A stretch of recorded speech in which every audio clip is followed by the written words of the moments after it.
这个真是太绝了，口感完胜任何奶糖和奶糕，就连平时不爱吃糖的我都控制不住的想吃。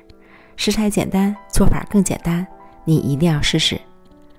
碗中倒入220克纯奶粉，100克椰浆粉，混合均匀，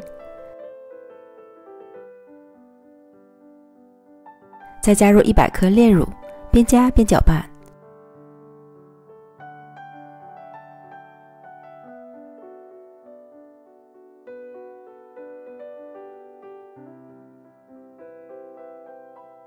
然后下手抓捏均匀，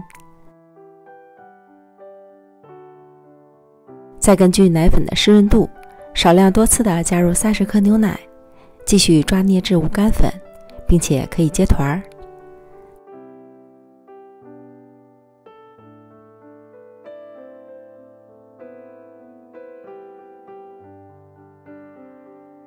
再加入30克提子干，20克谷物脆。这个谷物脆是我在超市里买的搅拌酸奶里带的小料，可以随意放点来增加风味。抓捏均匀，再给它揉成团儿。奶粉团不能太软，否则不易成型。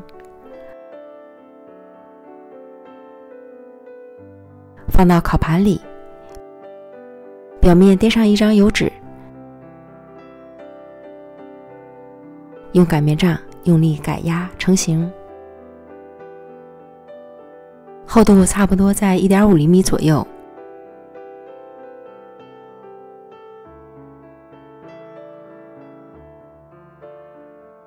擀好之后，盖上油纸，放到冰箱里冷冻30分钟定型，这样在切块的时候会漂亮些。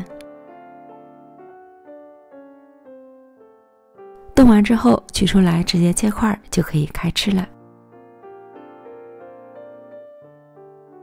不用炒，不用烤，省时省力，但是巨好吃。简单几步就轻松搞定的小奶方，口感微甜不腻，有着浓郁的奶香和椰香，比任何奶糖和奶糕都好吃。真材实料，比买的好吃多了，不管大朋友小朋友都超级爱吃哦，强烈推荐朋友们一定要试试。